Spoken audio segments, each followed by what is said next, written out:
Yo, what is up guys, Ghost here, welcome back to another video, and today I want to talk a little bit about the Blackhawk helicopter, the UH-60 of course, that just came in with update 8.1 yesterday. I did a stream of the game for a couple of hours. I have played around in this vehicle for a considerable amount of time, so there's some good sides to it. There's also some bad sides. I'm not a massive fan either of the way that this has been implemented into the game and the way that it's locked behind a wall before you can actually unlock it and use it for yourself. So I want to get into all of that in a second.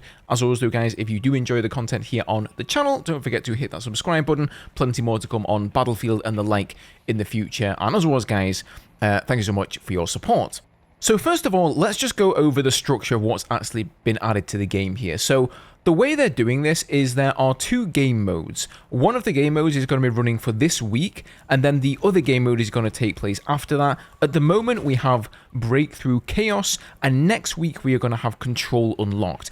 And the only way that you can use the vehicle without unlocking it is playing both of these game modes, which instantly is a major issue for me because I just don't really play Breakthrough. I don't enjoy Breakthrough as much as I do Conquest, so I would prefer to be able to unlock this vehicle by playing Conquest. Now, you can actually do that, right? You can get the 80 ribbons, which is quite a lot of ribbons that you really need to unlock this thing, by playing any game mode. The problem, though, is that you can't actually use the vehicle in any of those game mode unless you're playing Breakthrough Chaos. So if you actually want to unlock this vehicle whilst using it at the same time and you want to play Conquest, you're going to have to wait until next week to do that. Now this is what they did with the stealth bomber, the Draugr as well. They implemented Conquest Unlocked, and it was the same situation. You could only use it in that game mode unless you got all of the ribbons to unlock it, and we see the same thing going on here with the UH-60 or the Blackhawk. However, you're going to notice that just like with the Draugr, you have no gadgets unlocked for this thing, so it is ridiculously difficult to actually survive. You do get flares, so you can protect yourself against lock-on missiles, but you don't get the repairs or the cyber warfare protection that will be unlockable. And believe you me, getting any points in this thing at all is easier said than done. You've got one of two choices. Either you can pilot, and then if you're not on the guns, likelihood is that you're not actually going to accrue any points and get any progress towards unlocking those two gadgets. Or if you want to gun, you're most likely going to get a terrible pilot who's going to crash you straight into the ground. So the experience that I've been having with it hasn't been the best one. I am all for DICE just simply giving us the vehicle. Do they really need to implement some kind of weird, convoluted way of herding us into playing one of their game modes that we've all played before, right? Breakthrough Chaos is nothing new, neither is Control Unlocked. They could have put these two game modes in the weekly rotation without making us have to play them to unlock this. They could have just made it available in like all of the game modes, or just given it to us for free. And I also really don't feel like they need to gate the unlocks. I mean, come on dude, it's repairs and it's cyber warfare protection. This is not some big bad helicopter with tons of weaponry on it, similar to like the attack helicopter or the stealth bomber. Just give it to us, DICE. However, that being said, why have they put this in the game? So it looks like the predominant reason for it is so that they can replace the gunships in Breakthrough. So both of the gunships, the Super Hind and the Condor, are now gone from Breakthrough entirely. They have been replaced by the UH-60, which, if you're interested, comes from the Bad Company 2 portion of Portal. It's been ported over there, but if you've never played Portal like myself, then you most likely will have never used this particular vehicle. But the good news is you now get 4 of these Blackhawk helicopters instead of the regular 1 gunship that you would have gotten before as the attackers. So you've got a pilot seat, you've got 2 gunner seats, 1 minigun on either side, and then you've also got 2 passenger seats as well that can repair and, you know, maybe fire some munitions out of the side. Other than that, they're just going to be dropping into the hot zone. So I think that's what they really want the transport helicopter's role in Breakthrough to be. Somewhere you can fly around in the sky and drop your teammates down behind enemy lines and let them get a good flank on the enemy. They don't want it to be the gunship, the attack helicopter, that kind of thing where you're just farming kills, not necessarily really helping the team. So this helicopter, in terms of tankiness, strikes a bit of a compromise, I would say, between the attack helicopter and the gunship. You can tank 2 lock-on missiles. So lock-ons, as far as I can tell, do around 45 damage, so you can get hit by 2 and still be on around 10% health. And then, of course, you've also got your flares.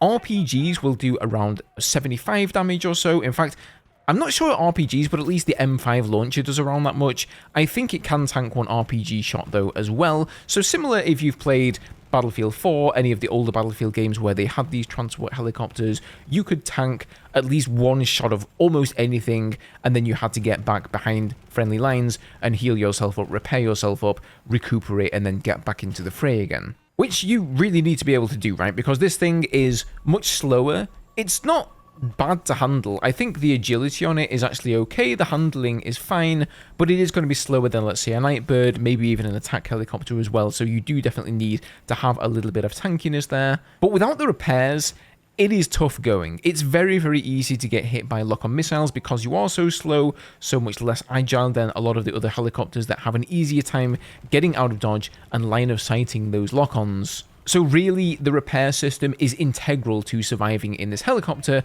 and they don't give it to you. You have to unlock it, and it's a major pain in the ass to do that. But, you know, it's basically just a transport helicopter. It's nothing really game-changing, as you can imagine, and I think that's the reason that DICE wanted to make this the very first Vault vehicle. I love the idea, but they wanted to do something safe, right? Something that isn't going to upset the overall balance of the game, and I would actually argue that it's most likely improved it because they've, as I've already said, gotten rid of the gunships there in Breakthrough.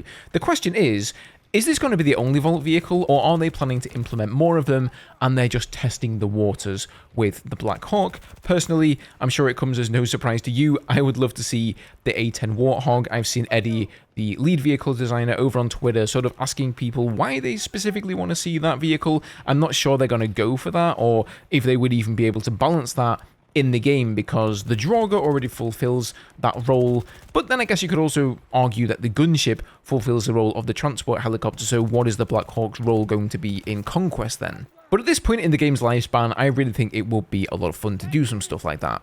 And furthermore, this has me thinking about the future of Battlefield 2042 and just how many people are still working on the game. So we all thought content for Battlefield 2042 had completely dried up.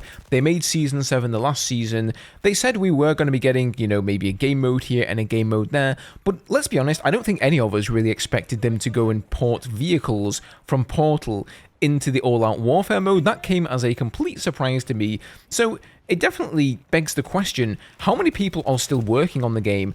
And maybe even more so, why are they working on the game? If I was DICE, I would have just shipped everybody who is unnecessary over to the new Battlefield game. I don't think players are really expecting content out of 2042 at the moment, but, you know, it's definitely appreciated. I love getting some of it. But how long is this going to go on, and what do the team actually have planned for the game? Are they just going to put out this Vault vehicle, and that's going to literally be the last piece of content that we see for 2042?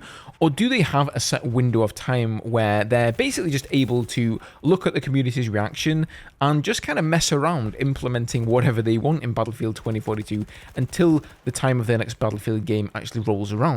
I don't know the answer to that, but I'd be even more interested to know what you guys think of the vehicle. What are your experiences of it? Have you even unlocked it yet and been able to get your hands on the repair system or the cyber warfare protection system? And just how have you been finding it? I haven't really had, like I've said, an opportunity to jump in and really get stuck in with a good pilot or a good couple of gunners and some repairmen. Most of the time, I get up in the air, whoever's in there with me just bails out, or they're terrible at gunning, or if I'm gunning, the pilot's terrible at flying, and we just die in like a split second from lock-on missiles, an RPG, a tank camping on a hill, or something else along those lines. So yeah, I guess I would say I am a little bit underwhelmed by this vehicle coming to the game. Not that I expected anything insane by any stretch of the imagination, but guys, let me know what you think about it down below. I'd be interested to know.